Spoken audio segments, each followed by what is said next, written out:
Information management इंतहाई कलीदी किरदार जो है वो अदा कर रही है। Pakistanis are presently pleasantly surprised and Indians are unsurprisingly shocked, over root shock में है। आपने जोश और जज्बा देखा लोगों में, तो इंडिया के लिए फिर 6-0 आपके सामने है। आप ही चाहते हैं कि आपकी बाइंग पावर बिल्ड हो, तो we want to put some money in your pocket. आप एक्सपेक्ट करें 3 साल का बच्चा 10 साल का बन जाए या 10 साल का बच्चा 20 साल का एक आदमी बन जाए, तो ऐसा नहीं हो सकता। आप ज्वाइंट कमीशन बनाए, टेररिज्म पे बात करते हैं।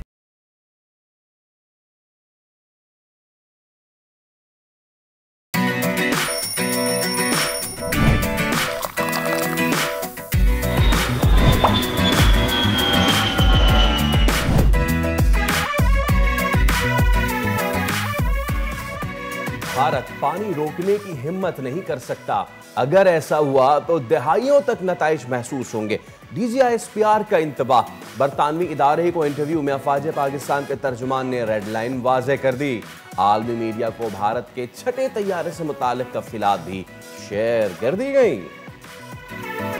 बिलावल भुट्टो जरदारी अमन मिशन पर पाकिस्तान का पैगाम लेकर दुनिया में जाएंगे, भारत की जहरियत के सबूत भी दिखाएंगे। वजीर आजम की दुनिया में पाकिस्तान का मुकदमा लड़ने के लिए पीपुल्स पार्टी चेयरमैन बेहतरीन चॉइस, और इस बात का सबूत है कि कौमी सलामती के मामले पर सियासी क़यादत एक पेज पर है।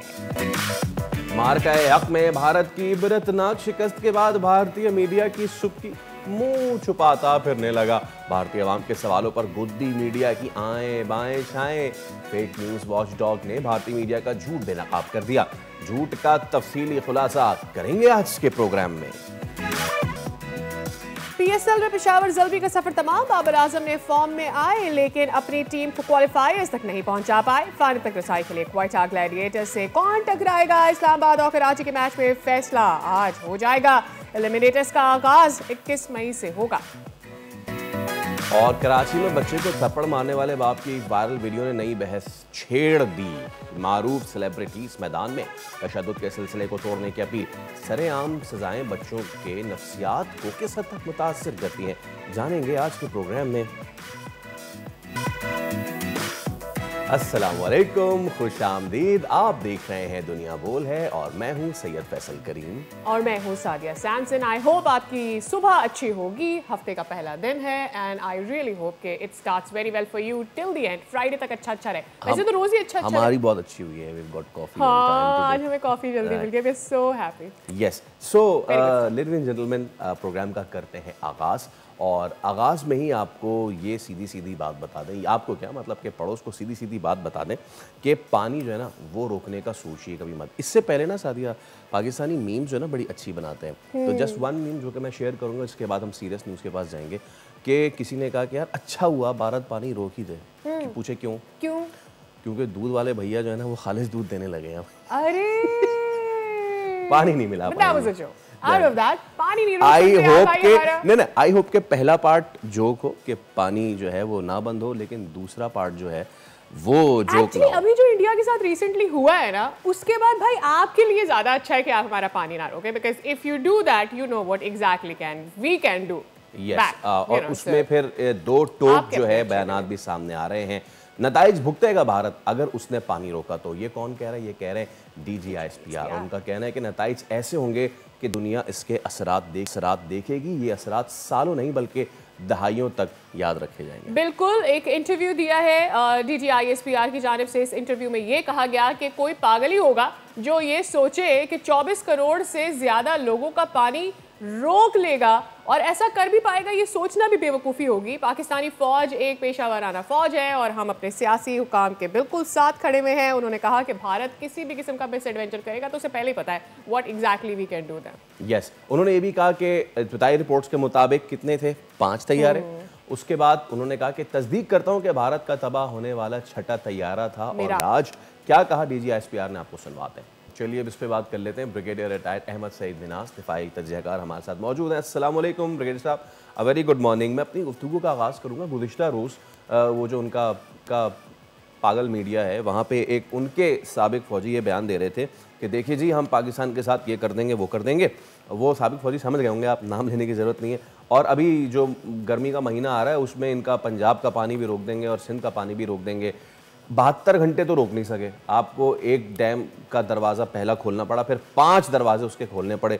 तो ये है हकीकत, और इस हकीकत को कल DGISPR ने भी 2 टोक अल्फाज में पूरी दुनिया को बता दिया। जी देखें, बिल्कुल इसका जो इंडियन गोदी मीडिया जो है बेसिकली भी वो पैक ऑफ लाइज की, जैसे DGISPR ने भी कहा, पैक ऑफ लाइज का सहारा लेते हुए डोमेस्टिक और इंटरनेशनल ऑडियंस की जो ओपिनियन है उसको बिल्ड करने की, उसको मोल्ड करने की कोशिश कर, बुरी तरह नाकाम हुआ उसके अंदर। और ऐसा कुछ भी वो नहीं कर सकते एक्चुअली, ऑन ग्राउंड उनके पास कैपेसिटी भी नहीं है। 143 मिलियन क्यूबिक मीटर पानी वहां से आता है, 3 क्यूबिक मीटर है। अब उसको अगर आप देखें और वो रोकने की कोशिश करेंगे तो उनके अपने कश्मीर के जो विलेजेस हैं मकबूजा कश्मीर के अंदर, वो डूब जाएंगे। लेकिन उन्होंने जरूर कैनाल्स पे काम करने की एक एक्टिविटी शो की है डोमेस्टिक ऑडियंस के लिए। ना इसको भी जो है वो एज पर दी इंटरनेशनल लॉ या इंडस वाटर ट्रीटी के तहत वो नहीं कर सकते हैं। तो लिहाजा जैसे DGISPR ने बड़े क्लियर अल्फाज में कहा कि 25 करोड़ अवाम का पानी आप कैसे रोक सकते हैं, जबकि हमारी जो मेजॉरिटी ऑफ दी इकोनॉमी है वो भी इरिगेशन के ऊपर डिपेंड करती है, हमारी ज़राअत के ऊपर डिपेंड करती है। तो लिहाजा उस सूरत के अंदर पाकिस्तान क्या स्टाफ होना पसंद करेगा? किसी सूरत भी नहीं। तो उस सिलसिले के अंदर जो पहली स्टेटमेंट हमारी आई थी जो नेशनल सिक्योरिटी काउंसिल की, उसमें बड़े वाजे अल्फाज में प्राइम मिनिस्टर साहब ने कहा था कि अगर आप पानी रोकते हैं तो वो सिंपली एक्ट ऑफ वॉर होएगा।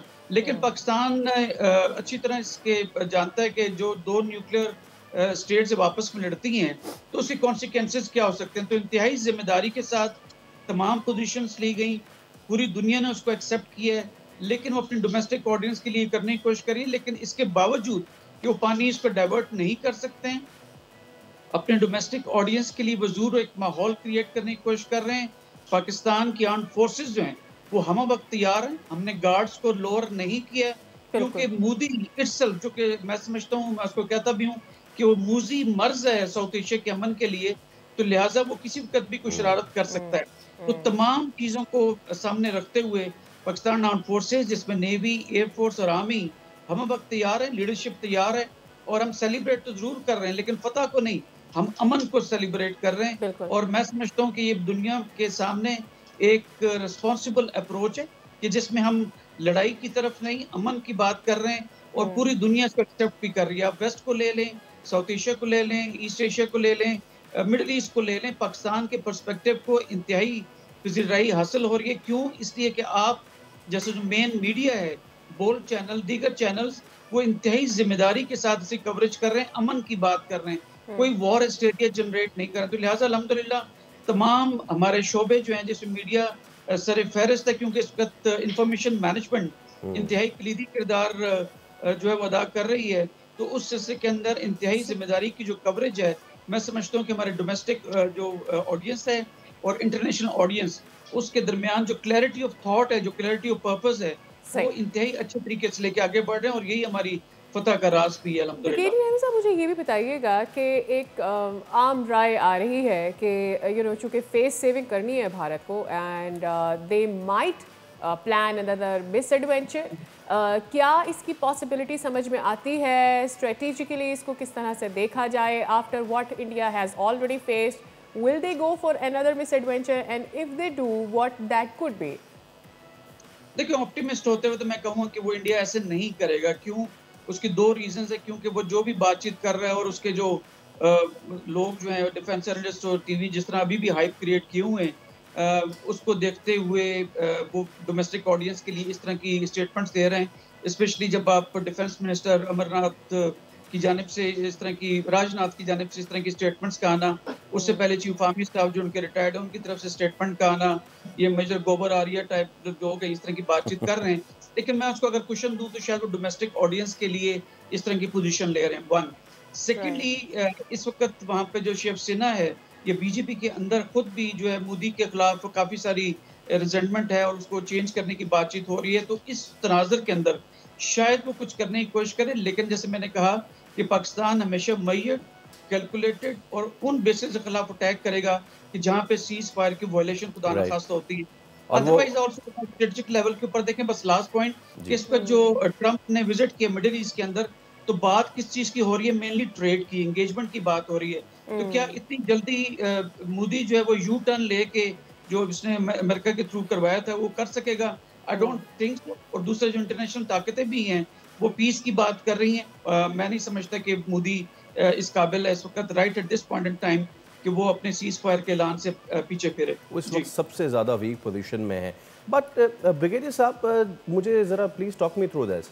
जब भारत ये बात करता है कि हम पानी बंद कर देंगे तो इसका नुकसान सिर्फ पाकिस्तान को नहीं होगा, अगर तो वो कर सकता है ऐसा, इसका नुकसान सिर्फ पाकिस्तान को नहीं होगा, भारत को खुद भी होगा। एक चीज़, भारत जब ये बात करता है कि जी हमारे पास हिंदी में जिनको परमाणु न्यूक्लियर वॉर कहते हैं, न्यूक्लियर वेपन्स कहते हैं, जौहरी हथियार, हम कुछ किया तो हम ये इस्तेमाल कर देंगे, जिसका नुकसान ऑब्वियसली भारत को भी होगा।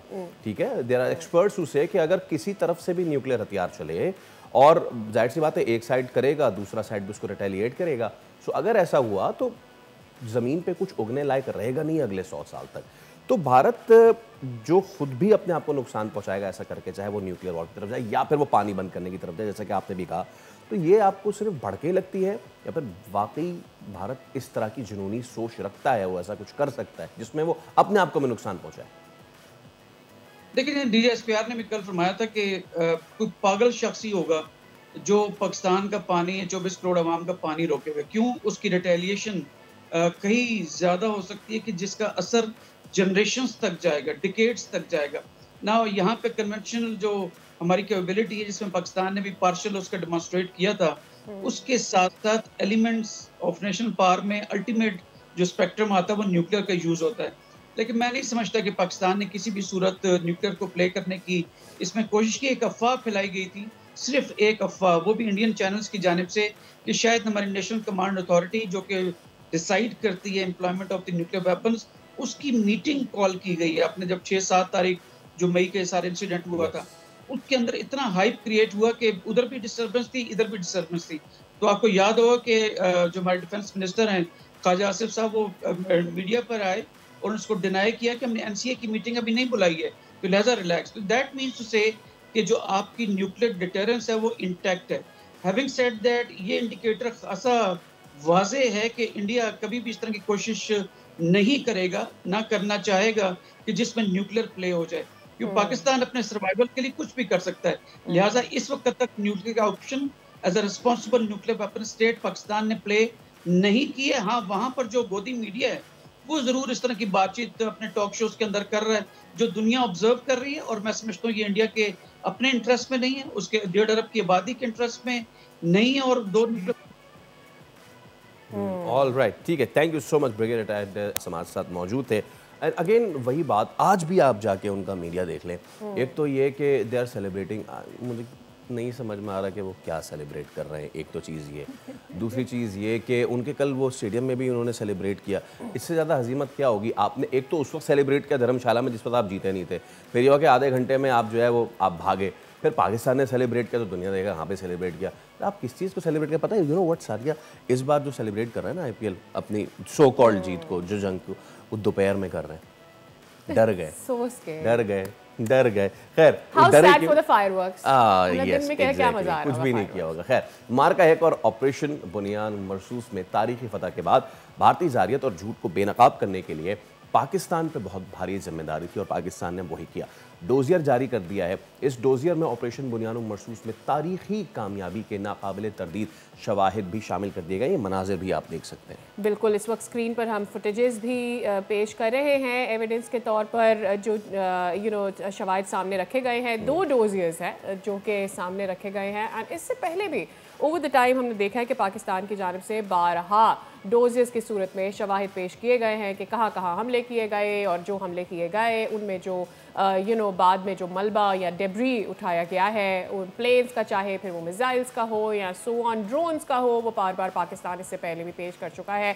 2019 में भी हमने देखा कि क्या हुआ था जब हमने उनका एक जहाज़ गिराया, जहाज़ के साथ साथ उनके अभिनंदन भी हमारे पास आए चाय पीने के लिए, तो वो भी हमने ज़रूर ही उसके एविडेंसेस दिखा दिए थे। एंड येट अगैन बट बात वही की वही है। जब आप बात करते हैं कि जी पहलगाम में ऐसा हुआ, Pakistan is still waiting, where is the evidence? We are again and again asking कि भाई वो एविडेंस कहाँ है? सबसे बड़ी चीज़ यही कि जो 12 कह रहे हैं कि जी it was a terrorist attack from Pakistan, तो सबसे पहली चीज़ ये है कि उसका जो रूट कॉज है, जो सोर्स है, उसका ही इंडिया अभी तक एविडेंस नहीं दे सका है, तो बाकी तो फिर क्या ही मामलात है। अच्छा, भारतीय जारत के जवाब में पाकिस्तान ने जो है सिर्फ मिलिट्री टारगेट्स को ही निशाना बनाया, जो कि आप देख सकते हैं।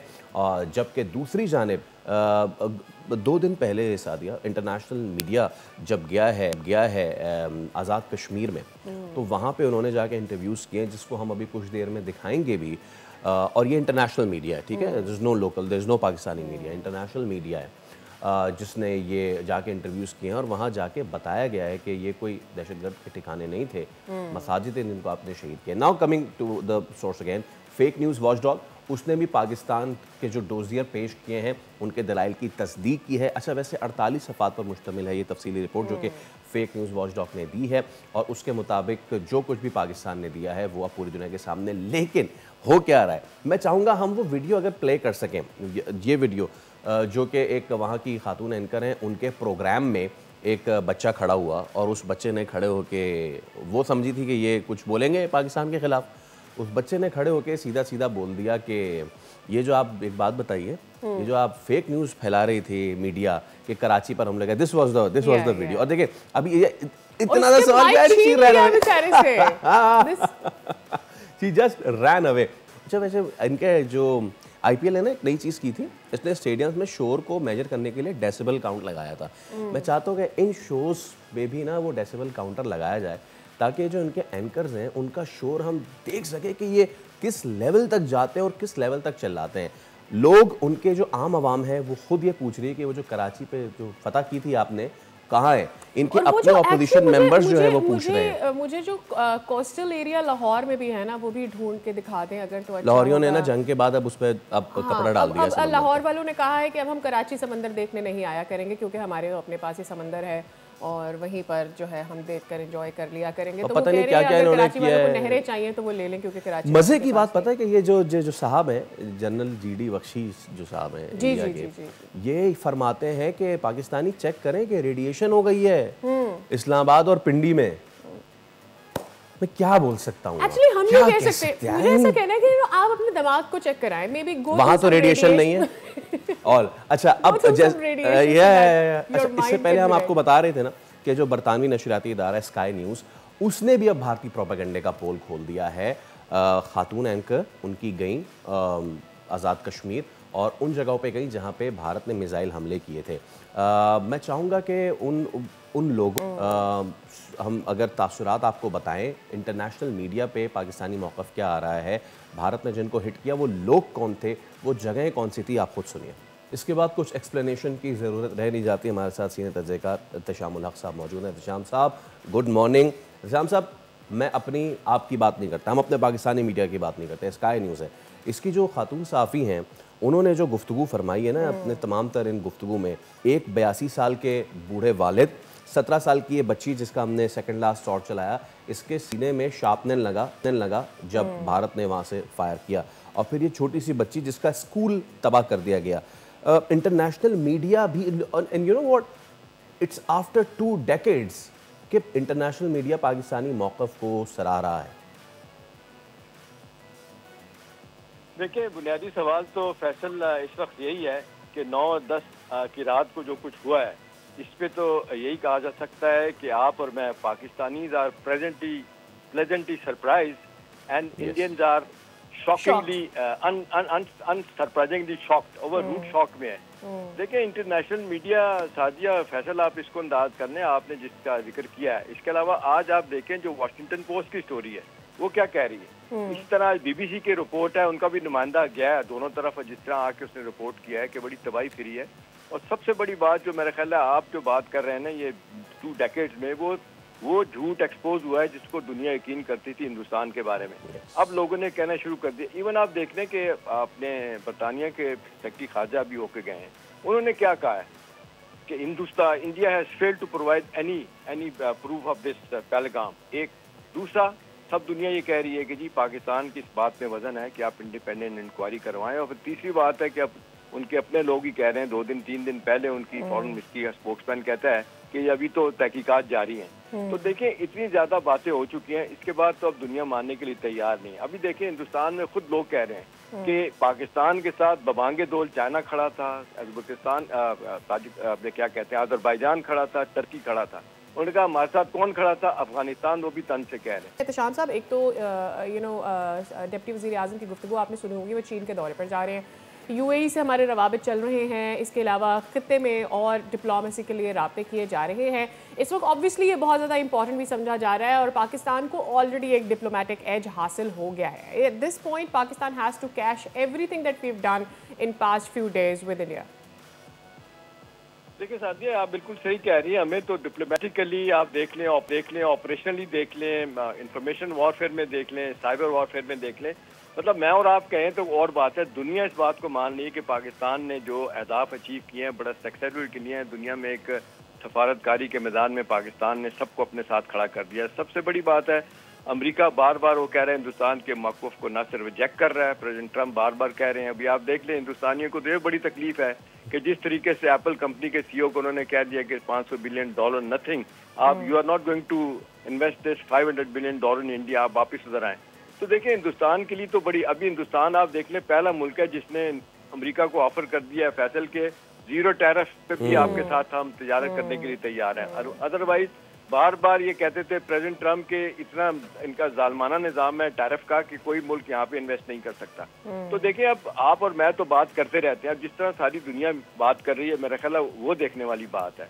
और ज्यादा इंपॉर्टेंट बात है, कल DGISPR का जो इंटरव्यू हुआ ना जिसपे फिर मूर्ति ने कहा था जी पानी नहीं देंगे और डाइवर्ट करेंगे, तो उनका ये कहना फौजी तर्जमान का कि जी पानी रुका तो हमारे इक़दाम दुनिया देखेगी। ये भी इंडिया को भी दुनिया को बहुत बड़ा मैसेज है।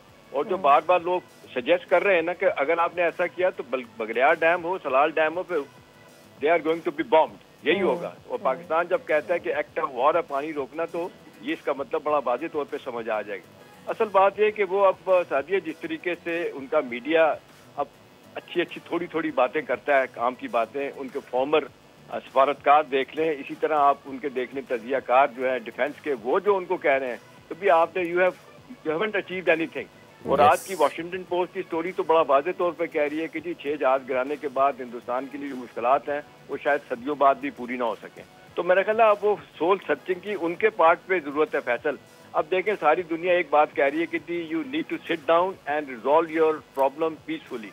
हिंदुस्तान आता नहीं है। अभी देखें मेरे तो जिसको कहते हैं, मैं तो अपने प्रोग्राम में भी कहा था सादिया, मुझे इस बात की बड़ी कमीनी सी खुशी है कि जिस तरीके से आप देखें जय शंकर साहब को अब आलम उनका ये है कि उन्होंने लोग उनके खिलाफ हिंदू हो गए, वो इन्होंने स्पेशल एक व्हीकल मांग रही है बुलेट प्रूफ के, मुझे डर है कि मुल्क को मार नहीं देंगे। वो बंदा जो इतना झूठ बोलता है वो कहता है कि जी the era of talks with Pakistan is over. तो दुनिया पाकिस्तान कह रहे हैं कि जी वो कहता है बायलैटरली हल करेंगे, ये तो बैठते भी नहीं हमारे साथ। लिहाजा दुनिया को अब जरूरत है थर्ड पार्टी इंटरवेंशन की। तो हिंदुस्तान न सिर्फ एक्सपोज हुआ बल्कि ये मंत्रा उनका जी शिमला के बाद 2 तरफा बातचीत होगी वो भी एक्सपोज हो गया। तो मेरा ख्याल आंदा आने वाले दिनों में अच्छी खबरें मिलेंगी हमें। बिल्कुल। कश्मीर वाले मामले पर मुझे डेवलपमेंट ज़रा समझनी है कि हम बहुत क्लियर हैं, हमें पता है, वी बिन वेरी क्लियर कि जी कश्मीर के मामले पर हम इससे पहले हमारा मौक़िफ़ क्या था, अब क्या मौक़िफ़ था, is just the same thing. But from India क्या समझा जाए ना, बिकॉज हम ये बार बार बात करते हैं कि जब कोई भी बड़ी ताकत जिसका नाम अमेरिका है वो अगर इंटरवीन करता है और वो ये कहता है कि जी let's have a talk, let's have a dialogue, तो फिर उसकी जिम्मेदारी भी बनती है कि इंडिया को टेबल पे रखे। But we know that India has the history, they don't want to say, मतलब वो तो बार बार कहते हैं हमारा बायलैटरल मामला है, कोई भी तीसरी ताकत बीच में आके इस मामले को क्यों हल करवाएगी। बट देन अब आकर अमेरिका की यू थिंक जिम्मेदारी बनती है कि इफ़ यू इनिशिएट कीजिए, आपको बात करनी चाहिए, then you make India sit on the table as well all through this dialogue.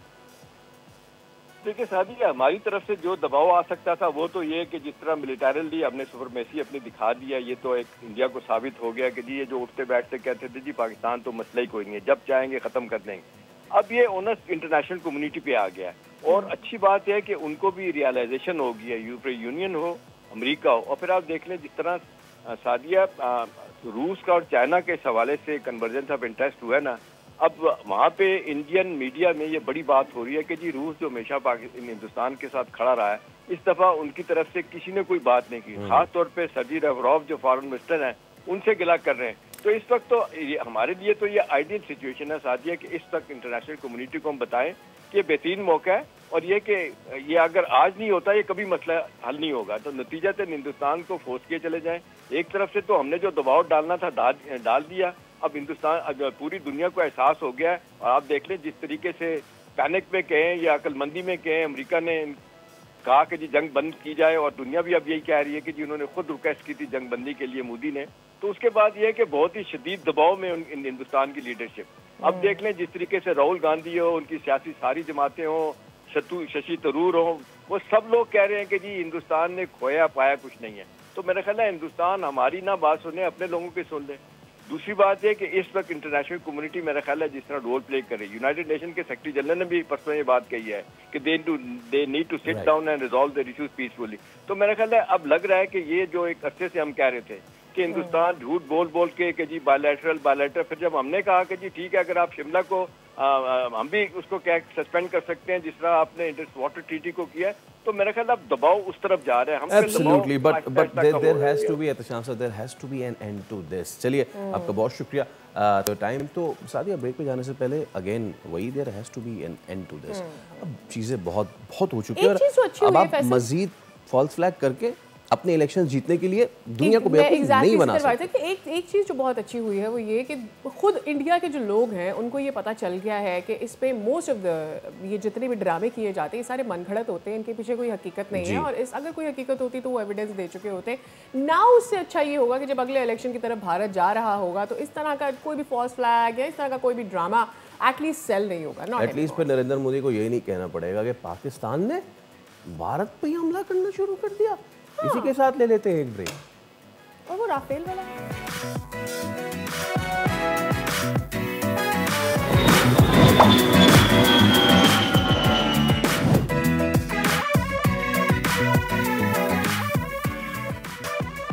Welcome back.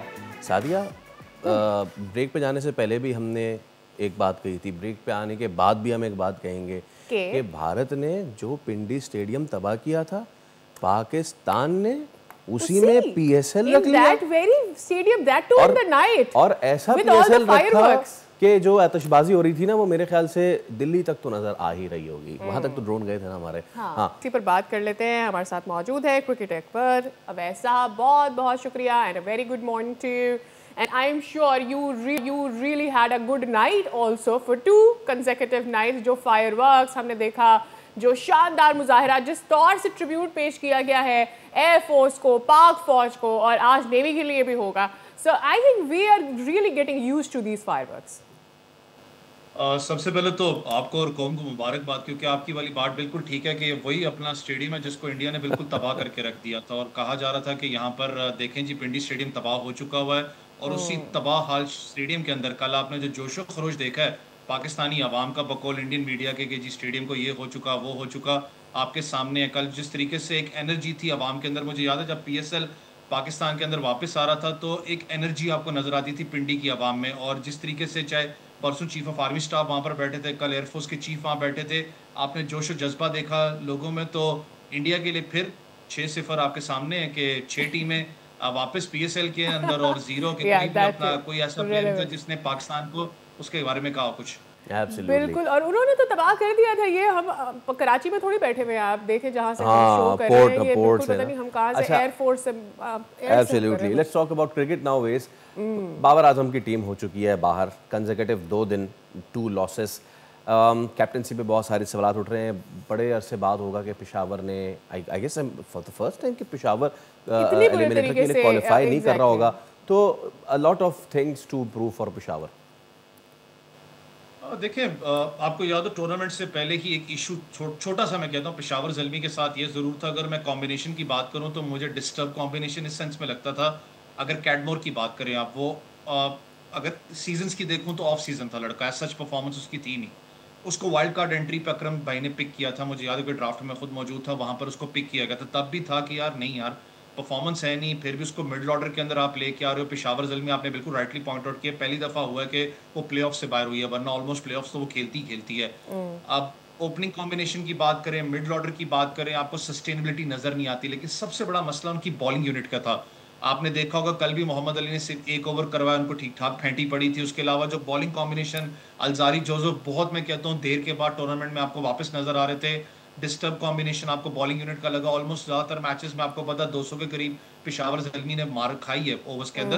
That means कि आपका जो टीम कॉम्बिनेशन था या जो टीम स्ट्रेटजी थी, आपको नहीं लगता कि जब आपकी टीम की स्ट्रेंथ्स बॉलिंग नहीं होती है तो फिर आप चेज की तरफ नहीं जाते हैं? आई मीन ये कंसेक्यूटिव 2 बार बाबर के साथ हमने देखा, ऑल्दो बारिश का भी फैक्टर था और मोस्टली हम देखते हैं कि टीम्स जब बारिश हो जाती है so they kind of go for second bat and all, you know, because आप उसका एडवांटेज ले सकते हैं। But then most of the teams जिनकी स्ट्रेंथ बॉलिंग नहीं होती, दे ट्राई कि यार हम पहले जाकर एक अच्छा टोटल पुट करने की कोशिश करेंगे। आई मीन बाबर दोनों दफ़ा, एक परसों एक बड़ा टोटल सेट हो गया, कल तो चलो बारिश हो गई, मैच को छोटा करना पड़ गया। सो बाबर या फिर उनकी पूरी management has been consecutively making this mistake of batting second after winning toss, do you think? देखिए, मैंने कहा ना कि अगर मैनेजमेंट की बात करूं, पेशावर ज़ल्मी के पास बहुत बड़े नाम है, छोटी मैनेजमेंट नहीं है जो थिंक टैंक वहां पर बैठा हुआ है। मुझे स्ट्रैटेजी नहीं समझ आई कि पेशावर ज़ल्मी आखिर करना क्या चाह रहा था। चाहे टीम कॉम्बिनेशन की आप बात कर लें, आपने राइटली पॉइंट आउट किया, जब डकवर्थ का मामला बीच में आता है बारिश वाला, तो कहीं ना कहीं आपकी स्ट्रैटेजी होती है कि यार टॉस जीत के हम पहले बैटिंग करें, टोटल को फाइल अप करें, जिस तरीके से लाहौर कलंदर ने कल किया। चाहे फ़खर जमान की आप बात करें, नईम की बात करें, बड़ा तगड़ा स्टार्ट दिया था, आसान नहीं था इसको चेस करना। लेकिन साइकोलॉजिकली जो एक अफेक्ट पेशावर ज़ल्मी का चलता आ रहा था कि विनिंग स्ट्रीक थी नहीं, कॉम्बिनेशन काम नहीं कर रहा था इतने बड़े 2 मैचेस के अंदर, वो फिर मैं कहूँ कि पॉजिटिविटी के साथ वापस आए, आसान नहीं होता क्योंकि बीच में आपकी ब्रेक भी, कॉम्बिनेशन भी आपका टूटा। जो एक चीज अच्छी हो गई कि बाबर चल गए इस पूरे टूर्नामेंट में। नहीं चल गए तो क्या, आई एम सॉरी, क्या हो गया अगर चल गए तो? एक मैच में चल गए आप, वो मैच हार गए, अगले मैच में नहीं। मैं इस पे एहतजाज करता हूं। हम उसकी बैटिंग को मिस कर रहे हैं, लोग उसकी बैटिंग को इतना मिस कर रहे हैं, लोग देखने आते हैं स्टेडियम में। छोटी बाउंड्री है, बहुत छोटी बाउंड्री है, 2 शॉट्स तो ऐसे लगे जो फील्डर के हाथ में आ सकते थे। पूरी तारीफ करना चाह रही बाबर की, बट फैसर doesn't want me to. Babar has made a comeback, what do you think? And then again back. देखिए, जो आप बात कर रहे हैं बाबर आजम की, मैं फिर कहता हूं कि अगर 1-2 मिनट के लिए भी कैमरा लगता है, कमेंटेटर्स बात करते हैं, हर कोई बात करता है, obviously is a big cricket. मुझे पता है परफॉर्मेंस पे डिप बहुत ज़्यादा है, लेकिन 2 चीज़ें देखें, मैं कोई बहुत बड़ा फ़ैन नहीं हूँ बाबर आजम का, लेकिन अगर परफॉर्मेंस बेस की बात करूँ तो कहीं ना कहीं बाबर आजम का सबसे बड़ा जो एक मसला है, बाबर आजम का सबसे बड़ा एक मसला जो आया था वो था परफॉर्मेंस बेस पे, क्योंकि जो साइकोलॉजिकल प्रेशर आप पे रहा है, कप्तानी गई, कप्तानी आई, फिर कप्तानी गई, फिर आपका डिप आया परफॉर्मेंस के अंदर, एज सच आपकी कोई अच्छी परफॉर्मेंस नहीं रही बाबर आजम की इंडिविजुअली अगर मैं बात करूँ। पेशावर ज़ल्मी भी सबसे बड़ा जो फैक्टर आपको नजर आता था जिस वक्त बॉलर, क्योंकि आपने राइटली पॉइंट किया, बॉलर हमेशा आपको टूर्नामेंट्स जितवा के देते हैं, बैट्समैन नहीं जितवा के आपको देता। जब भी बॉलर्स को मार पड़ती रही है, मैंने बाबर आजम को हक्का बक्का देखा है। कोई होता है ना कि एक कैप्टनसी की इंटरेक्शन होती है, प्लेयर के साथ जाके बात करता है कि यार अपना क्या मसला है, आपने ईज अप रहना है, वो चीज नहीं थी, इंटरेक्शन नहीं थी प्लेयर्स के साथ। इवन मिस फील्डिंग पे भी, इवन मिस फील्ड के ऊपर भी। Let's talk about that. छोड़े बाबर को एक साइड रखें, मुझे एक चीज समझ में नहीं आ रही है कि चाहे बाबर हो, चाहे साइम हो, चाहे कोई भी हो, नया बच्चा हो, अब तो इंटरनेशनल प्लेयर भी खरबूजा बन गए हैं और रंग पकड़ रहे हैं। वो हमारे वाले खरबूजों को देख के इतने catches drop, I mean there is no justification when a keeper is dropping catch, there is no justification when a young blood, एक यंग नौजवान बच्चा वो एक ही ओवर में 2-2 मिस फील्डिंग्स कर रहा है। What has happened to the fielding Awais, इतने कैचेस ड्रॉप? यार कल मैं खुद भी हैरान था, आई डोंट नो कि प्रेशर ज़्यादा था या किस चीज़ का था, लेकिन जब आप प्रोफेशनल लेवल की बात करते हो तो ऑब्वियसली कैचेस भी नहीं मैचेस, लेकिन जिस तरीके से कल फील्डिंग यूनिट आपका रहा है पेशावर ज़ल्मी का, तो मैंने कहा ना कि वो प्रेशर नज़र आ रहा था, माउंट हुआ हुआ है प्लेयर्स पे, क्योंकि आपने पिछला मैच आप हारे थे, आपने इसको रन रेट को मेंटेन करके आपने टूर्नामेंट जीत, अपना मैच जीत के आगे जाना था। ये चीज़ें रही हैं उनकी, तो मुझे खुद समझ में नहीं आती जब आपकी फील्डिंग यूनिट इतनी ज़्यादा फ्लॉप रही है। मैंने इसलिए कहा ना, जब आप थिंक टैंक को बाहर बैठे हुए देखते हो, इंजमाम भाई मौजूद हैं, मुश्ताक अहमद हैं, अकरम भाई मौजूद हैं, बहुत बड़े नाम हैं पेशावर ज़ल्मी के साथ, तब भी आपका थिंक टैंक जिस तरीके की टीम खिलाता रहा इस टूर्नामेंट के अंदर, इस सवालिया निशान है। Same with Multan Sultans. मैंने फिर कह रहा हूँ कि लीग क्रिकेट के अंदर जो एक सबसे बड़ा मसला रहता है वो एक और भी प्रॉब्लम हुआ कि जो प्लेयर्स फॉर्म के साथ आए भी थे, who had a good start, उनको भी पता नहीं क्या हो गया। I don't know what's wrong with Ali Raza. I mean he started very well, लेकिन अब मतलब विकेट टेक नहीं ले पा रहा विकेट। फिर साइम के साथ ही ठीक है, इंजरी के बाद आया था, बहुत अच्छा स्टार्ट किया था, बट वो अजीब तरीके से आउट हो जाता है। कल भी हिट विकेट पे आउट हो गया, मुझे समझ में नहीं आया कि मतलब वो गेम अवेयरनेस, वो क्रिकेट सेंस कहाँ चली गई ऑल ऑफ अ सडन। देखिए दो चीजें हैं, अगर अली रजा की आप ऐसा पेस बैटरी की बात करो, ही इज क्वाइट यंग। आप कहते हो ना हंट इन पेस की बात करते हो कि दूसरा यूनिट जो सा है वो आपका इकोनॉमी रेट को मेंटेन करता है, एक यूनिट आपका आके स्ट्राइक करता है। कहीं ना कहीं मैंने कहा ना बॉलिंग कॉम्बिनेशन डिस्टर्ब रहा है इनका। जारी जोसेफ आपको ज्यादा एक्सपेंसिव रहे इस टूर्नामेंट के अंदर। मोहम्मद अली की मैं बात करूं, वो भी कल आपने देखा एक ओवर के अंदर एक्सपेंसिव रहे। फिर कहते हैं ना जब हंट इन पेयर्स ना हो तो बॉलर यंगस्टर आपको प्रेशर के अंदर नजर आता है। इसलिए मैंने कहा ना कि मैंने कप्तानी के लैंग्वेज, बॉडी लैंग्वेज की बात करूं, मैंने बाबर को ज्यादा बात करते हुए प्लेयर से नहीं देखा। ये एक नेगेटिविटी आपको नजर आई थी। दूसरा, आप साइम अयूब की बात करें, जो डिमांड ऑफ क्रिकेट आपको चाहिए होती है, मैंने कहा ना कि जब आप पिछला मैच हारे हुए हैं, इस मैच के अंदर आपने स्ट्राइक रेट और रन रेट को मेंटेन करके अपने टूर्नामेंट के अंदर वापसी करनी है, तो ऐसी शॉट्स या ऐसे साइकोलॉजिकल चीज आपके दिमाग में आती है। सबसे बड़ी शिकायत हारिस से है। हारिस कितने टाइम से आपको पता है पाकिस्तान टीम के साथ मौजूद है। आप वही चीज है, मैं बहुत ज्यादा उसको सपोर्ट करता हूँ, लेकिन यार आपको समझना पड़ेगा, तब भी आप 20, 25, 30 पे आउट होते थे, आज भी आपकी वही सिनेरियो। कल जब इशू क्या है कि जब आपको बहुत आसानी से क्रिकेट मिल जाए, फिर आप चीज़ों को फॉर ग्रांटेड लेना शुरू कर दें। Thank you so much Owais.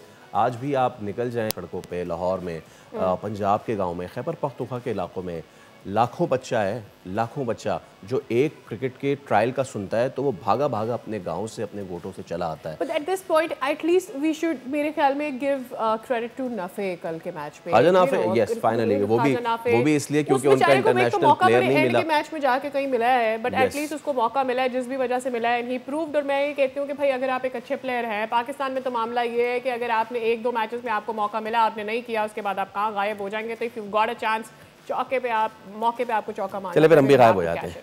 कुछ पलों के लिए हम गायब हो रहे हैं। एक ब्रेक ले रहे हैं, ब्रेक के बाद हाजिर होंगे। स्टे विद अस।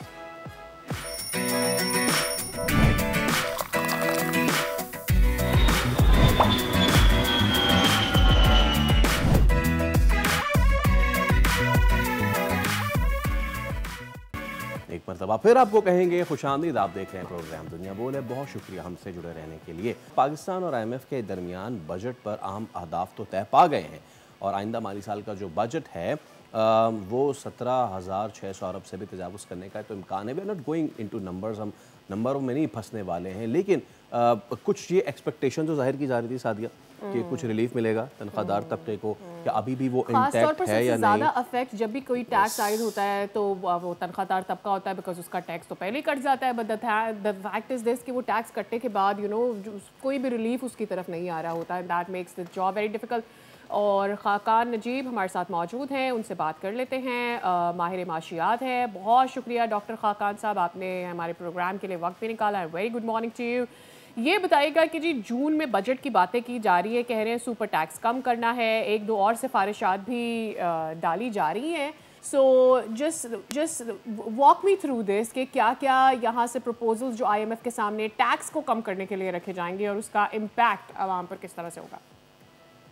तो अगर आप इस पूरे प्रोसेस को समझें तो पाकिस्तान इस साल तकरीबन 12,000 और 12,300 अरब के दरमियान जो FBR है वो टैक्स कलेक्ट करेगा। ये हदफ इनिशियली 12,900 था और इसको रिव्यू करके तकरीबन जो मैं आपको बता रहा हूँ उसके इर्द गिर्द कहीं हम ख़त्म करेंगे। जो नेक्स्ट ईयर का अहदाफ जिस पे बातचीत हो रही है वो है कि जो FBR की कलेक्शन है वो 14,300 अरब होगी। तो एक तो याद रखिए कि आपने तकरीबन 2,000 अरब रुपया जो है वो नया ऐड करना है इनटू द टैक्सेशन फ्रेमवर्क। इसमें पहला जो काम होगा वो ये होगा कि आपके पास एक ऑटोनमस ग्रोथ आएगी। जैसे इकोनॉमी ग्रो करेगी, चीज़ों की कुछ इन्फ्लेशन होगी तो चीज़ें महंगी होंगी तो सेल्स टैक्स ज़्यादा आएगा, इनकम्स बढ़ेंगी, इनकम टैक्स ज़्यादा आएगा। ओवरऑल मैं एक बात कर रहा हूँ, कुछ आपको फिर भी शॉर्टफॉल रह जाएगा और कुछ आपको रद्दोबदल करना पड़ेगा टैक्सेशन में वहां तक पहुंचने के लिए। अब ये तो एक बात है। दूसरी बात ये है कि पाकिस्तान में इस वक्त सैलरीड क्लास पर जो टैक्स है वो तो ऐसा है जैसे यूरोपियन ममालिक में होता है। सर्टनली ये टैक्स नहीं होना चाहिए और हम कम्पीट कर रहे हैं अगर मिडल ईस्ट से अपनी मैन पावर और ह्यूमन रिसोर्स को यूटिलाइज करने में। तो मैं समझता हूँ कि एक तो जो सैलरीड क्लास 6 लाख से टैक्स देना शुरू करती है, ये 6 लाख की बजाय 10 लाख कर देना चाहिए मिनिमम भी, जिसका मतलब ये है कि आप 50,000 रुपए महाना नहीं बल्कि कहीं 75-80 हज़ार रुपए महाना कमा रहे हो तो आप टैक्स के निजाम में आए। और इसी तरह जो ऊपर के ब्रैकेट्स हैं उस पे भी एक रिलीफ का आंसर चाहे 2-5% का ही हो वो देना चाहिए, ताकि लोगों को जो इनकम है, जो उनकी बाइंग पावर इन्फ्लेशन की वजह से कमजोर हुई है, ये मैं क्यों कह रहा हूँ करना चाहिए। आपकी बाइंग पावर जो आपने 3 साल में इन्फ्लेशन देखी है उसकी वजह से मांद पड़ गई है। आप ये चाहते हैं कि आपकी बाइंग पावर बिल्ड हो, तो we want to put some money in your pocket. दूसरा जो रद्दोबदल है वो मैन्युफैक्चरिंग में करना चाहिए, और उसकी सबसे बड़ी वजह यह है कि आप चाहते हैं कि मैन्युफैक्चरिंग पाकिस्तान में अब पनपना शुरू हो, एक स्टेबिलिटी आ गई है।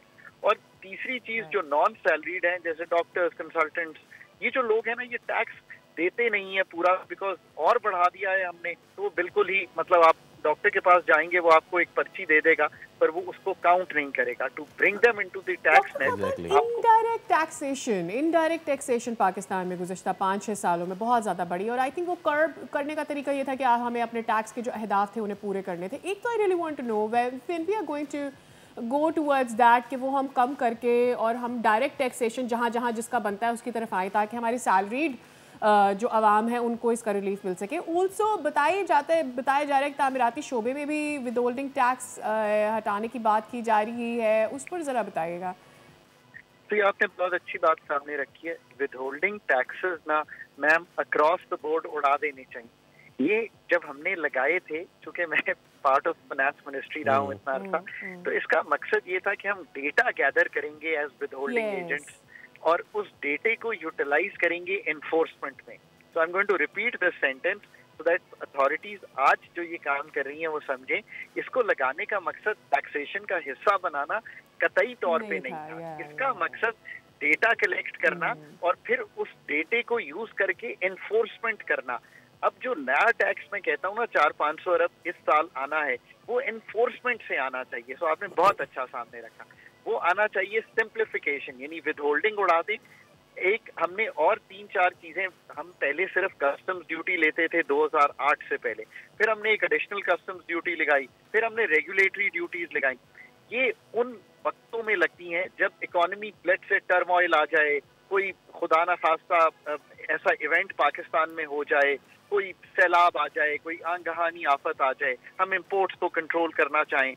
अब हमने इनको पार्ट एंड पार्सल बना लिया है। तो एक तो फंडामेंटल दूसरा विद होल्डिंग के बाद रिफॉर्म आना है, वो ये आना है कि एडिशनल कस्टम्स ड्यूटी और रेगुलेटरी ड्यूटीज इनको बतदरीज आपको कम करना है, ताकि आप कस्टम्स ड्यूटी रख के इंपोर्ट को जो रॉ मटेरियल की फॉर एक्सपोर्ट है उसको आसान बनाएं और थोड़ा सा ईज भी करें इंपोर्ट को, बिकॉज आप उस पोजीशन में आ गए हैं 13 अरब डॉलर की इस वक्त आपकी एफएक्स रिजर्व्स हैं।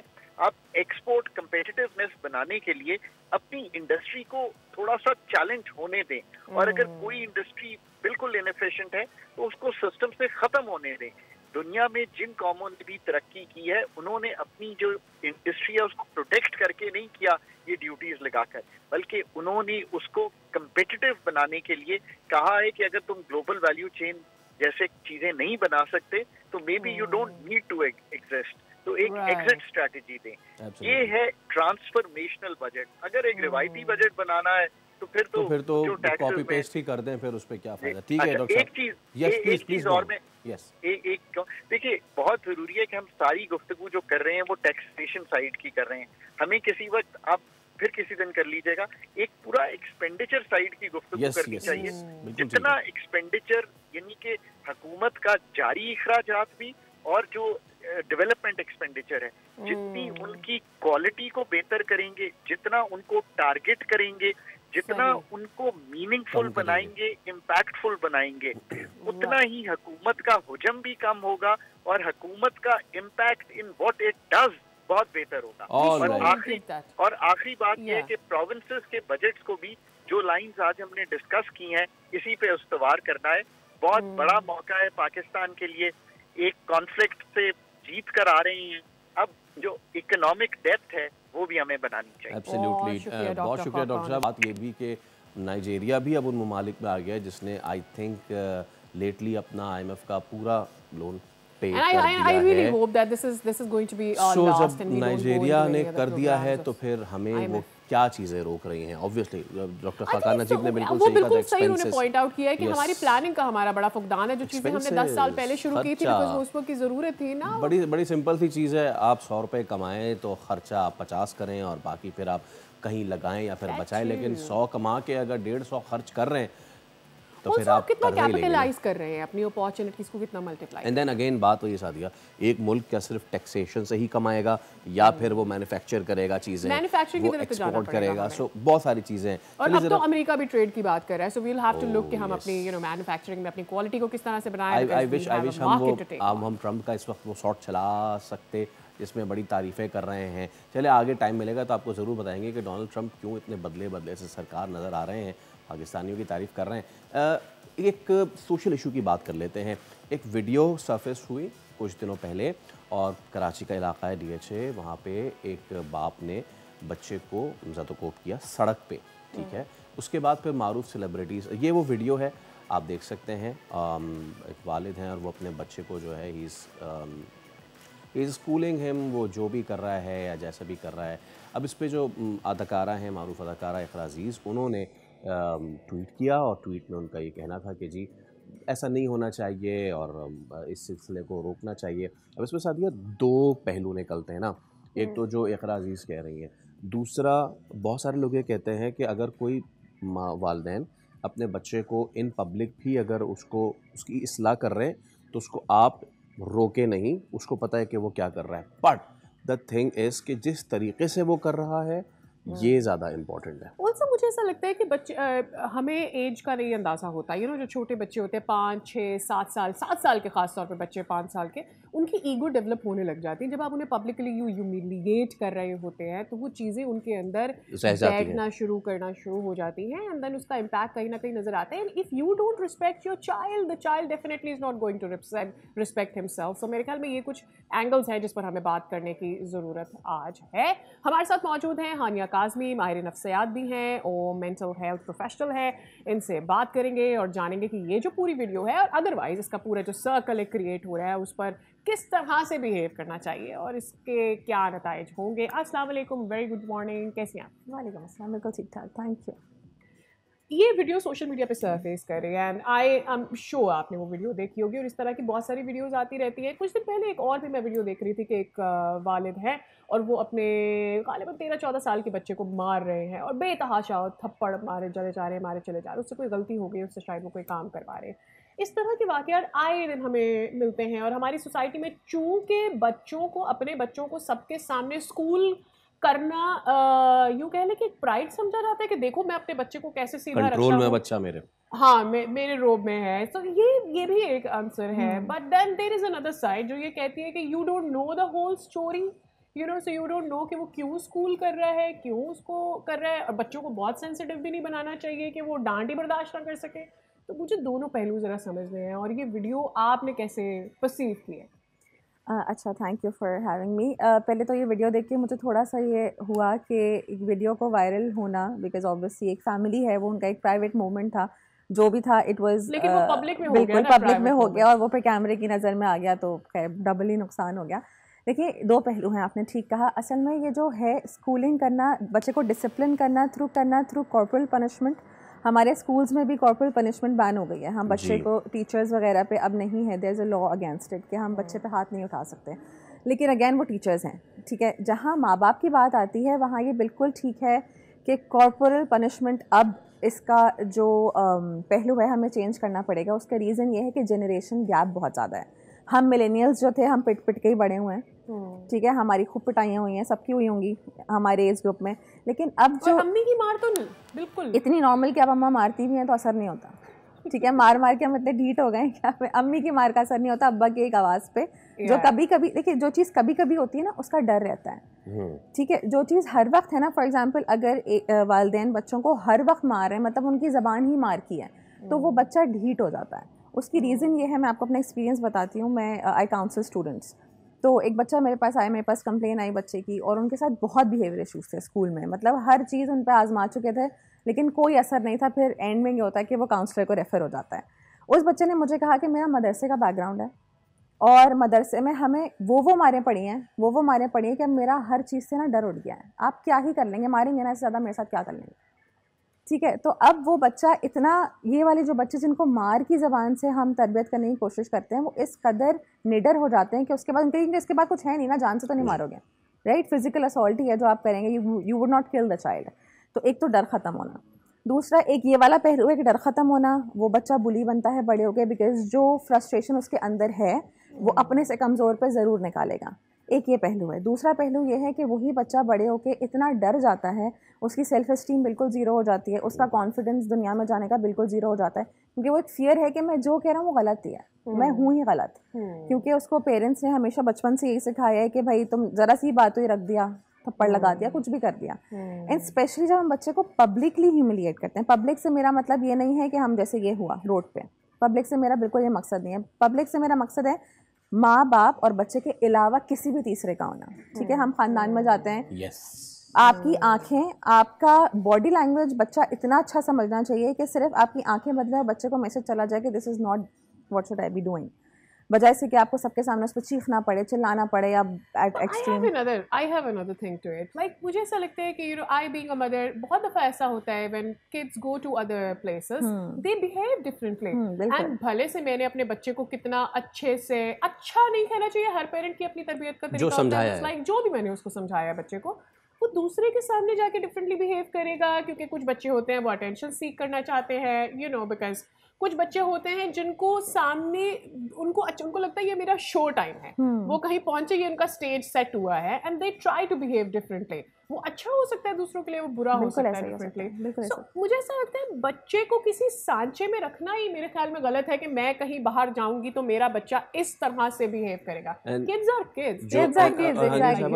जो सादिया ने बात की, मैंने बहुत कम पेरेंट्स को इन स्टेजेस को आइडेंटिफाई करते हुए देखा है। सो problem doesn't lies with the child. Exactly. Child is a child.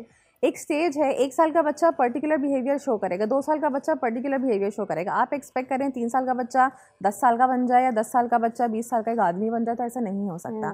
बच्चा है, बाहर जाएगा, टेंशन सीख करेगा, शरारत करेगा, गुस्सा करेगा, it's all the stages that बच्चों की क्यूरियोसिटी भी होती है। हम घर से बच्चों को सिखा के जाते हैं, जैसे ये वाला वाकया है, I don't know what happened, but may be वो बच्चा नहीं सुन रहा, सड़क पर नहीं सीधे चल रहा, और हो सकता है वो कोई ऐसा डेंजर हो, कोई ऐसा वहाँ पर डेंजर हो। अक्सर मेरे साथ भी ऐसा होता है, आई डू प्लान कि मैं अपने बच्चे पे नहीं चीखूंगी, लेकिन एकदम से विद इन अ सेकंड मेरा बच्चा किसी बहुत ही ऊंची जगह से छलांग मारने वाला होता है, अंदर से एक जोरदार चीख निकलती, so I think things happen, parents are also human, बच्चे भी ऑब्वियसली, बट मुझे ऐसा लगता है कि आप किसी यूनिफॉर्मिटी में नहीं पेरेंटिंग को ढाल सकते।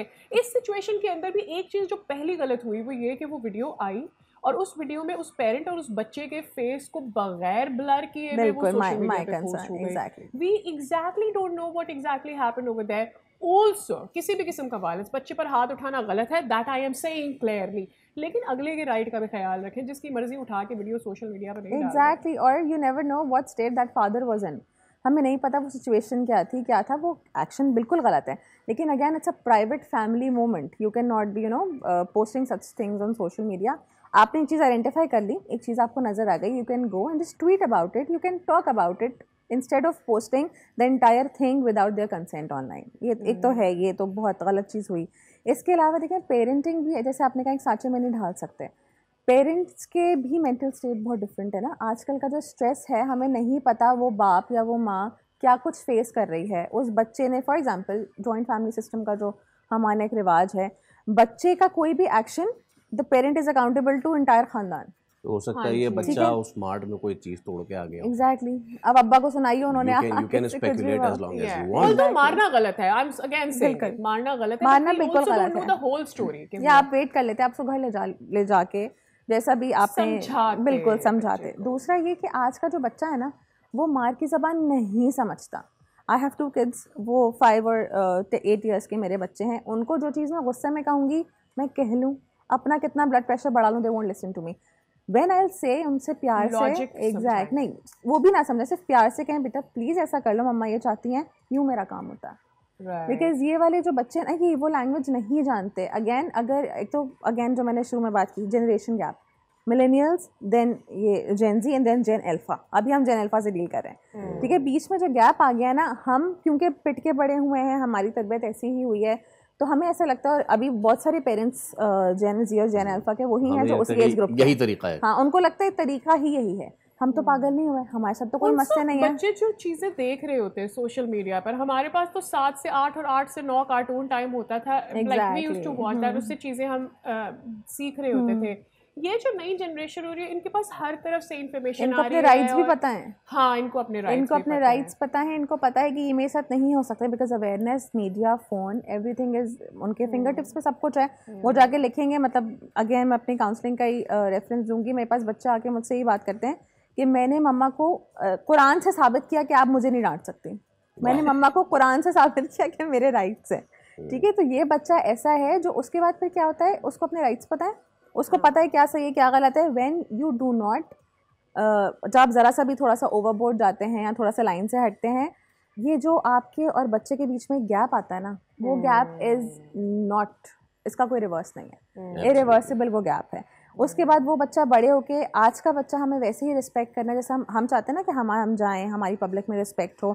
वुड वी वांट कि हमारे अम्मा अब्बा में बस पब्लिक में आके थप्पड़ लगा दें? No.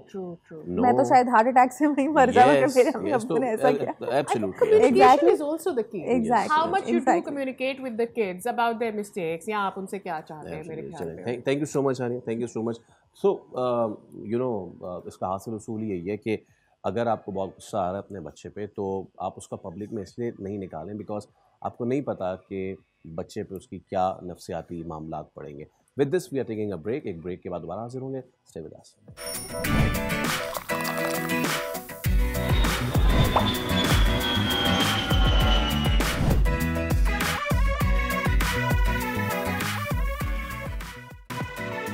Welcome back. ये वेलकम बैक आपको पता है मैंने किसको कहा है? किसको कहा? आप बताएं ना किसको, आप गेस मुझे नहीं पता कि किसको नहीं, कहा हम किसको कहते हैं वेलकम बैक?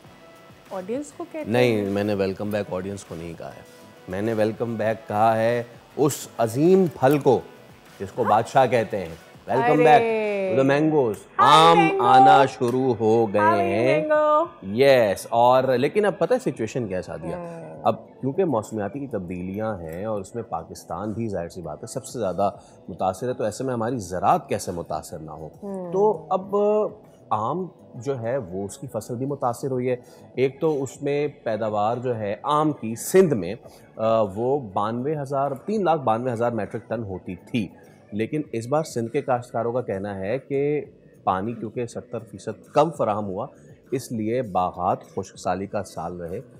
सो ये देख लें आपके ये सिचुएशन बहुत बड़ी। पाकिस्तान का जो आम है, चाहे वो पंजाब और सिंध का आम हो, उसका एक ख़ास टेस्ट है। और आप जब दुनिया भाइयों पे कहीं भी जाते हैं तो पाकिस्तान की जो आम है उसको उसके खुशबू से, उसके साइज़ से, उसके टेस्ट से पहचान लिया जाता है कि भाई ये आम जो है, पाकिस्तान की जो आम है उसको ख़ास तौर पर किसी भी इंटरनेशनल मॉल्स में आप जाकर अगर देखते हैं तो उसको एक ख़ास मकाम हासिल है, उसको एक ख़ास जगह दी जाती है, and people go and find Pakistan का आम। लेकिन सवाल ये पैदा होता है कि क्या क्लाइमेट चेंज की वजह से उसके टेस्ट पे भी फ़र्क आ रहा है? पैदावार पे तो ऑब्वियसली फ़र्क आ रहा है बिकॉज पानी कम मिल रहा है, और अगर टेस्ट में फ़र्क आएगा तो उससे इसकी एक्सपोर्ट पे क्या कोई फ़र्क पड़ेगा? तो chairman fruit export association Waheed Ahmed साहब हमारे साथ मौजूद हैं। वही साहब, गालिबन आप खुद भी किसी बाहर मुल्क में किसी एक्सपो में मौजूद हैं, सो हमें ज़रा बताइए कि आम के हवाले से इस बार क्या रिपोर्ट्स हैं? पाकिस्तान का एक बड़ा ज़बरदस्त फल है, लेकिन मौसमियाती तब्दीलियों ने इस ज़बरदस्त फल को इस बार कैसे अफेक्ट किया है? जी शुक्रिया। सबसे पहले तो मैं कहूँगा कि जहाँ मैं मौजूद हूँ चाइना में, शंघाई में, और यहाँ एग्जीबिशन स्टार्ट हुआ, आज पहला दिन है, और यहाँ पाकिस्तान से 11 कंपनियों ने पार्टिसिपेट किया है, जो fresh mango, juices, pulp, rice और अदर प्रोडक्ट्स में भी जो है पाकिस्तान में जितने भी फूड आइटम्स हैं पाकिस्तान। जी। और हम जो आम की बात कर रहे हैं, आम की देखें, बात है कि जब से क्लाइमेट चेंज पाकिस्तान पे जो इम्पैक्ट आया है वो सिर्फ आम में नहीं, पूरे पाकिस्तान की ज़राअत में इम्पैक्ट आया हुआ है। और जो मुझे नज़र आ रहा है, अगर हमने इसके ऊपर मॉडर्न टेक्नोलॉजी और ट्रेडिशनली जो प्रैक्टिस से हटेंगे नहीं तो पाकिस्तान को बहुत नुकसान आगे आने वाले दिनों में फूड सिक्योरिटी के इश्यूज बढ़ते रहेंगे। और क्योंकि हमारे यहाँ वाटर मैनेजमेंट नहीं है, हम सब फ्लड सिस्टम पे करते हैं, तो हमें वाटर मैनेजमेंट चाहिए। जितने भी डैम्स बना लें उसका फ़ायदा नहीं है जब तक वाटर मैनेजमेंट नहीं होगा, और 50 सालों में कोई डैम्स भी नहीं बने तो बात ये है कि हमें थ्रेट भी इंडिया का भी है वाटर का। तो वो सिर्फ आराम के अंदर जो अभी तक जो हमें इंफॉर्मेशन आई है, जो आप बातें जो कर रहे थे कि ज़ाहिर बात है क्वालिटी में, न्यूट्रिशन में इम्पैक्ट आता है अगर उसको पानी और का कम मिलेगा, और टाइम और गर्मी में, क्योंकि गर्मी भी शदीद बढ़ गई है। जी जी, तो ये सब इम्पैक्ट है हमारी क्रॉप के ऊपर। और जो अभी तक जो मेरे पास रिपोर्ट्स हैं वो पाकिस्तान के अंदर, सिंध के अंदर 15 से 20% की क्रॉप कम है, इसी तरह पंजाब में भी टोटल ऑल ओवर 15 से 20% इम्पैक्ट आएगा हमारे जो तो वही सब मुझे ये बताइएगा कि हम ये जब कहते हैं कि हमें जो अपना एग्रीकल्चर है या हमें जो पानी का सप्लाई है अपनी क्रॉप्स को या और भी फ्रूट को एंड सो ऑन, उसे जदीद तरीके से इस्तेमाल करना होगा, इसका क्या मतलब है? आप हीट को क्या कम कर सकते हैं? क्या आपके फ्रूट्स के ऊपर या आपके प्लांट्स के ऊपर कम हीट पड़े, उसको किस तरह से और कितना ज़्यादा ये प्रैक्टिकल है? हम जानते हैं कि हमारा किसान गरीब है, उसके लिए इतना आसान नहीं है ये सारी चीज़ों को ख़रीदना और करना। तो फिर किस तरह से इसको असर कम किया जा सकता है क्लाइमेट चेंज का, ताकि फ्रूट का जो टेस्ट है उसकी पैदावार कम ना हो? देखिए, दो चीज़ें हैं, एक तो होता है वाटर मैनेजमेंट, ठीक है ना, जो मैंने आपको पहले बताया। अब दूसरी बात है, ज़ाहिर बात है, जब क्लाइमेट चेंज आएगा, अगर 2 डिग्री वार्मर हो तो आप समझे पाकिस्तान की 50% डिक्लाइन होगी एग्रीकल्चर से। मैं 2 डिग्री की बात कर रहा हूँ, वार्मर हो जाए। बात यह है कि अब हमें क्या करना है, देखें हमारे जो ट्रेडिशनल वैरायटीज़ है उससे हमें हटना पड़ेगा, और वो वैरायटीज़ हमें लगानी पड़ेगी जो इस मौसम के अंदर सर्वाइव कर सकें। वरना पाकिस्तान की कोई भी क्रॉप हो एग्रीकल्चर की, वो सर्वाइव नहीं करेगी। हमने अपने आप को modern technology let's say Pakistan का चौंसा है, हम चूंकि स्पेसिफिकली आम की बात करें इस वक्त, पाकिस्तान का चौंसा है, लंगड़ा है, 10 और एग्जाम मैं ऐसे गिनवा सकती हूँ जो कि अपने टेम्परेचर के हिसाब से सदियों से वैसे ही होती चली आ रही हैं।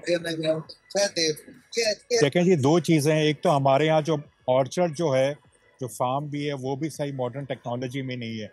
हमारे यहाँ जो बागों की हाइट है वो 40 फुट की है, दुनिया के अंदर 8 से 9 फुट होना चाहिए। तो बात है कि वो भी जो है वो भी तरीक़ेकार ठीक नहीं है। उससे हमारी जो, जब आप हार्वेस्टिंग करते हैं तो लॉसेस बहुत हो जाते हैं, और ज़ाहिर बात है उसके अंदर जब हवा और जो आपका जो हवा, जो धूप और पानी का भी सिस्टम है वो सही तरीके से नहीं, क्योंकि बाग मैनेज ही नहीं है। पाकिस्तान के 95% जो बाग हैं पाकिस्तान के, वो मैनेज ही नहीं है। वो हम चल ही रहे हैं 200-300 सालों से, हम चल ही रहे हैं, अपने आप को बदला नहीं है। जब तक हम अपने आप को एग्रीकल्चर में बदलेंगे नहीं तो पाकिस्तान का मुस्तकबिल अच्छा नहीं है। फूड सिक्योरिटी के इशू बढ़ते रहेंगे। साहब, जब आप बात करते हैं बढ़ते रहेंगे, जब आप बात करते हैं कि हम अपने आप को बदलेंगे नहीं, इसमें सरकार की जिम्मेदारी कितनी आती है? क्योंकि जाहिर सी बात है एग्रीकल्चरल पॉलिसी ऊपर से आनी है, नित नए तरीके उनकी तरफ से भी बताने पड़ेंगे दुनिया को, किसानों को बावर कराना पड़ेगा कि दुनिया यहाँ जा चुकी है और हमें इन खतूत पर बस सवार होना है। सो गवर्नमेंट पॉलिसीज इस पे आप देखते हैं कि कुछ बनी है, इन चीज़ों, इन खतरात को भांपा है? देखें जी, सब बातें करते हैं क्लाइमेट चेंज की, सबको पता है इश्यूज़ क्या हैं, उसके हल क्या हैं। बातों के अलावा हमारे पास प्रैक्टिकल ग्राउंड में कोई काम नहीं है। कोई भी हुकूमत आती है, नई हुकूमत आती है तो वो अपनी पॉलिसी अडॉप्ट करती है। मेरा सिर्फ एक ही कहना है कि अगर कोई हुकूमत आती है अभी जो चल रही होती है, अगर उसकी अच्छी पॉलिसीज़ है तो जो नई हुकूमत है उसको कंटिन्यू करें। ये ना हो कि वो चला रही है तो हम क्यों चलाएं, जो मुल्क का फ़ायदा है उसको अडॉप्ट करें। और बात है कि 18 अमेंडमेंट के बाद सूबों की जिम्मेदारी है, सूबों के अंदर इतनी कैपेसिटी नहीं है कि वो अपने आप को बदल सके। इनफैक्ट के फेडरल के पास भी नहीं है जो इंटरनेशनली है। मैं यही कहूँगा कि हमें 10 साल की पॉलिसी बनाएं, असल डॉक बेसिस पे चलता है वो किसी चीज़ में भी ले। हम सुबह उठते हैं और आज का प्रॉब्लम हल करते हैं, हमारे पास कोई विजन नहीं है। दुनिया के अंदर विजन बनाया जाता है 10 साल का, एटलीस्ट हम 10 साल का तो बनाएं कि आज एग्रीकल्चर में हम कहाँ खड़े हैं और अगले 10 सालों में हमने क्या करना है और कहाँ खड़े होंगे। हमारी जिस तरह आबादी बढ़ रही है पाकिस्तान की, इसी तरह हमें अपनी फसलों की प्रोडक्शन भी बढ़ानी पड़ेगी और एरिया भी एक्सपेंड करना पड़ेगा। तो आपके चैलेंजेस बढ़ते जा रहे हैं, ऊपर से हमारे पास क्लाइमेट चेंज है। तो हम कर क्या रहे हैं? हमारे पास 0 पॉलिसीज़ हैं पाकिस्तान में, वो प्रोविंस हो या फेडरल हो, कोई पॉलिसीज ड्राइव नहीं हो रही अनफॉर्चुनेटली। और मेरा बड़ा क्लियर विजन है कि पाकिस्तान आने वाले वक्तों में क्या आ गया है वो वक्त कि जो हमारे फूड सिक्योरिटी के इशू बढ़ेंगे। हम तो एक्सपोर्ट की दूर के बाद एक हम सोचेंगे, पहले अपनी लोकल नीड को पूरी करेंगे। Thank you so much Waheed साहब हमारे थे, और हम पाकिस्तान को इस मामले में बहुत कुछ सोचना पड़ेगा। अच्छा खैर आगे बढ़ते। वज़ीर-ए-आज़म शहबाज शरीफ ने दुनिया के सामने भारत का हकीकी चेहरा बेनकाब और पैगाम का अमन जो है वो जारी किया, और इसके लिए उन्होंने ये मिशन जो है वो बिलावल भुट्टो ज़रदारी को अब सौंप दिया है। खुसूसी कमेटी भी तश्कील दे दी गई है, बिलावल इसको करेंगे लीड, और ये कमेटी करेगी क्या, यूरोपीय मुल्कों का ये दौरा करेगी। तो इसी सब पे हम बात कर लेते हैं। हमारे साथ मौजूद हैं शेरी रहमान साहबा। शेरी साहबा अस्सलाम वालेकुम, बहुत शुक्रिया आपके वक्त का। बिलावल इन दिनों बहुत तारीफ़ें समेट रहे हैं, जो उनके खारजा के मामलात में बयानात हैं, उस हवाले से उनको एक बहुत मैच्योर पॉलिटिशियन जो है वो डिक्लेयर किया जा रहा है थ्रू आउट द वर्ल्ड। अब वज़ीर आज़म की जो कमेटी बनाई गई जिसमें बिलावल को जाके दुनिया को बावर कराने की जिम्मेदारी सौंपी गई है, कितनी बड़ी डेवलपमेंट देखती हैं इसको आप? जी, मैं समझती हूँ कि बहुत मौसर कदम उठाया, बर वक्त उठाया, और इसमें कोई दो राय नहीं है कि पूरी जंग के दौरान बिलावल भुट्टो ज़रदारी ने अपना लोहा मनवाया। पहले भी फॉरेन मिनिस्टर रह चुके हैं, लेकिन इस जंग में उन्होंने जिस तरह सफारती महाज इंटरनेशनली संभाला, तो ये मैं समझती हूँ सारे हमारे जितने भी लोग हैं मुल्क के और मुल्क के बाहर, यही सब पैगाम भेज रहे हैं कि चेयरमैन बिलावल को ही आप आगे इसमें नॉमिनेट करें। नॉमिनेट तो खैर जरूर करते, लेकिन उनको पूछना भी था, और ये अग्री कर गए कि ये देखिए एक अपॉर्चुनिटी है मुल्क के लिए, एक विंडो है जो खुलनी है, और मजीद जो चेयरमैन बिलावल की सियासी और सफारतकारी के लोहे ने मनवाना है, और आगे जरूर इसको और खोलनी है विंडो को, क्योंकि देखिए भारत ने इंटरनेशनली इस वक्त आइसोलेशन का सामना किया है जो उनकी तवक्को में नहीं था, और वो फिर भी बहुत एक शौक में तो हैं, लेकिन उन्होंने 7 वफूद बना दिए, आपने देखे काफी बौखलाए हुए हैं, और अभी भी वो चेंज कर रहे हैं मेरी इत्तला में। आई डोंट, आप चेक कर लें, हम लोग तो फेक न्यूज पर नहीं मबनी करते अपना तज्जिया या अपनी सोच, तो आई थिंक वो यूरोप का चेंज कर रहे हैं शशि थरूर से। अब उन्होंने सुना जब है कि चेयरमैन बिलावल जा रहे हैं, तो उधर भी काफी खलबली मच गई है, और बड़ी अच्छी बात है खलबली मचे, क्योंकि बहुत साल हो गए। जी 1-2 साल से हम अब बिजनेस एज यूजुअल तो नहीं करनी चाहिए ना, हमें बहुत ही अग्रेसिव अब बयानियां और तो इंटरनेशनली कम अज कम और डिप्लोमेटिकली रखना पड़ेगा। ये जरूरी है कि बिलावल भुट्टो ज़रदारी 2 हफ्ते अपना टाइम जरूर देंगे हर जगह, लेकिन वो उसके बाद वहाँ के जो डेस्क पे सफीर हैं उनको ये महाज बना के आगे चलना होगा। बिजनेस एज यूजुअल तो नहीं होना चाहिए, बिल्कुल नहीं होना चाहिए। अच्छा शेरी साहिबा, I been watching other media as well, you must have been also. Nikki Haley का एक बयान आता है जिसमें वो ये कहती है, before at the very initial stage, जब हमने देखा कि पहलगाम के बाद इंडिया ने मिस एडवेंचर किया और वहाँ से मिसाइल 5 हमारे एरियाज़ को टारगेट किया गया, उनकी जानिब से कहा गया कि जी बिल्कुल इंडिया का हक है और पाकिस्तान जो है वो दहशतगर्दी को सपोर्ट कर रहा है, और अगर इस तरह से इंडिया ने किया है तो ये उनका हक है। आई थिंक ये नैरेटिव जो है, ऑब्वियसली अब बिलावल भुट्टो ज़रदारी साहब जब जाएंगे तो ये बात करेंगे, बट द थिंग कि आप किसी भी दूसरे मुल्क में जब आपने कोई एविडेंस नहीं पेश किया, उसके बाद जाके आप कह देंगे जी हाँ हमने आपके ये सेफ हेवन था इस दहशतगर्द तंजीम का और हमने इसको तबाह कर दिया है। आई थिंक ये चेंज होना चाहिए कि पाकिस्तान कोई आपके लिए खुला महाज नहीं है कि आप जब चाहेंगे मुंह उठाएंगे यहाँ अटैक करेंगे बगैर किसी एविडेंस के, और वैसे तो आप अटैक ही क्यों करेंगे। सो आई थिंक दैट ऑल्सो जब यूरोपियन कंट्रीज़ में जाते हैं और उनसे बात करते हैं, ये हमें सामने रखना होगा कि पाकिस्तान ठीक है कमज़ोर मुल्क नहीं, बट यू ऑल्सो ये बहुत अहम बात कही आपने कि ये इक्विवेलेंस नहीं हो सकती, इक्विवेलेंस नहीं हो सकती कि आप सुबह उठें और कहें कि जी हमारे यहाँ दहशतगर्दी का हमला हुआ है। बेशक हुआ है, जिसको हमने कंडेम किया, हमने उसको वहाँ लोगों के साथ ताज़ियत भी की, जो इन्होंने कभी नहीं की। जाफर एक्सप्रेस हुआ जिसमें ताने बाने इनसे मिल रहे थे, इन्होंने कोई ऐसी बात नहीं की। ये तो अब अखलाकियात से भी महरूम हो गए हैं, अल्लाह इनको भी अब इसी का अजर देगा। लेकिन हमने जब देखा तो हमने कोई जंग का तबल बजाया, हमने कहा कि हम अटैक करने लगे। कुलभूषण यादव मिला, हमने कहा कि भाई हम अब मिसाइल आप पर दागने लगे। नहीं, मुअज़्ज़ब ममालिक कहते हैं आप ज्वाइंट कमीशन बनाए, टेररिज्म पे बात करते हैं। एक साख को उन्होंने बिल्कुल गैर फाल बनाया हुआ है। अब वो आपके पानी को भी दरिया पर भी हमला कर रहे हैं जो पाकिस्तान की लाइफलाइन है।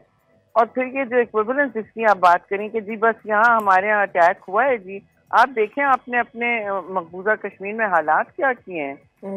तो वो नहीं देख रहे, वो देख रहे हैं कि अब बस हमने अभी तक उनकी तहकीकात नहीं हुई। जी हाँ। 4 दिन पहले ministry of external affairs India के स्पोक्समैन नहीं बता सके कि कौन वो लोग थे जो इसमें इन्वॉल्व थे, क्या इनके फिंगरप्रिंट्स थे, क्या इनकी शनाख्त थी। No nothing. तो दिस इज रिडिकुलस कि उन्होंने कह दिया है कि जी हम बस इसकी बुनियाद पे जंग कर रहे हैं और जंग शुरू कर दी। खतरनाक तौर पर उन्होंने सिविलियंस पे अटैक किया, फिर उसको खतरनाक तौर पे एस्केलेट करने की कोशिश की। आखिरकार सीज फायर मांगना पड़ा, लेकिन ये कोई अच्छा इन्होंने प्रेसिडेंट नहीं डाला, कोई अच्छा फाल नहीं था जो इन्होंने इस वक्त किया। और इससे दो बहुत बड़े महाजों पे उनको शिकस्त का सामना हुआ है, गैर मुतवक्का उनके लिए। कि एक तो डिप्लोमेटिकली हुआ है जी, मिलिटरीली भी तो आपने सबके सामने वो डिस्कस हो चुका है बार बार, लेकिन डिप्लोमेटिकली उनके सारे स्ट्रेटेजिक अलायंसेस जिन पर उनको बड़ा नाज था कि हम इनमें सब फंसे हुए हैं, उन्होंने उन पर सवालिया निशान उठता है उनके लिए कि वो सारे के सारे अलायंसेस सबने न्यूट्रल स्टेटमेंट दिए जी, सारे के सारों ने।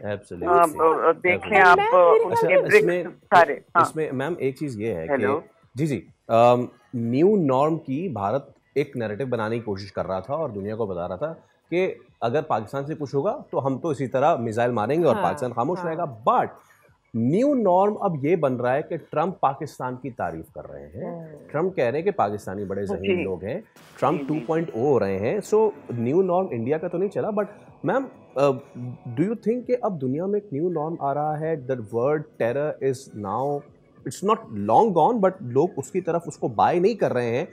लोग अम की तरफ जा रहे हैं। डोनाल्ड ट्रंप पूरी दुनिया में अम करना चाह रहे हैं, ट्रेड करना चाह रहे हैं, पाकिस्तानियों को ज़हीन कहने। So this is the new norm. जी बिल्कुल।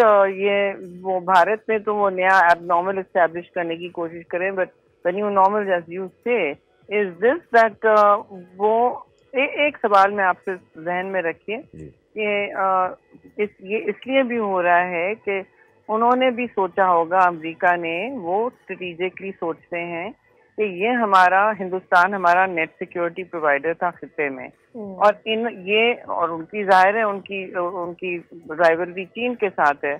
तो उन्होंने कहा ये पाकिस्तान के सामने तो खड़ा नहीं हो सका डिप्लोमेटिकली या मिलिटरीली, तो ये किस तरह हमारे पूरे एशिया पैसिफिक में बनेंगे नेट सिक्योरिटी प्रोवाइडर, ये एक जहन में इनके जरूर बात होगी। सेकेंडली, प्रेसिडेंट ट्रंप ने पाकिस्तान का रवैया भी देखा है।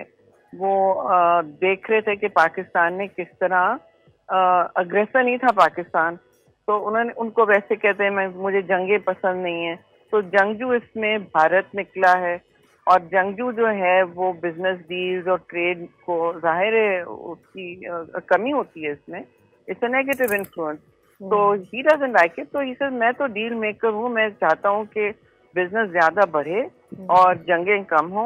तो उन्होंने तो अपना किरदार लीडरशिप का प्ले किया इसमें सीज फायर जंगबंदी में। अब वो नहीं चाहेंगे कि जंगबंदी फटे, और हिंदुस्तान बहुत इस वक्त तिलमिलाया हुआ है कि वो जंगबंदी बरकरार रखनी पड़ रही है, क्योंकि अपने घर में वो कुछ और कह रहे हैं जी। Yes absolutely, thank you so much ma'am, thank you so much. Sharir Rahman साहब हमारे साथ मौजूद थी। तो ये जो न्यू नॉर्म है, साथ ही हमारा वक्त जो है ना शो का ख़त्म हो चुका है, लेकिन मैं गुजारिश करूँगा कि हम आपसे इजाज़त ले रहे हैं। जाते जाते आप देखें कि दुनिया अब क्या देख रही है, और जो डोनाल्ड ट्रंप बोल के we have got some time, so हम प्ले कर सकते हैं डोनाल्ड ट्रंप का वो बयान जो उन्होंने कहा। प्लीज़ दिखाइए ज़रा, ताकि हम भी खुशगवार हैरत में मुब्तला हो जाएं। ट्रंप ने पाकिस्तानियों के बारे में क्या कहा? I think Faisal, I want to say कि न्यू नॉर्म ये है कि दुनिया अब जंग की जानिब नहीं जाना चाहती। न्यू नॉर्म ये है कि अगर किसी एक खित्ते में जंग होगी तो उसका असर दूसरे खित्ते पर भी होगा, और इकोनॉमिकली ये किसी मुल्क के लिए अच्छा नहीं है। And I am sure America ये समझ चुका है। न्यू नॉर्म ये है कि Pakistanis, they are intelligent people, they make brilliant products। तो इसी के साथ हम आपसे लेंगे इजाज़त। ये याद रखिएगा कि पाकिस्तानीज़ आर इंटेलिजेंट, और ये कह रहे हैं America. Good bye, happy trading.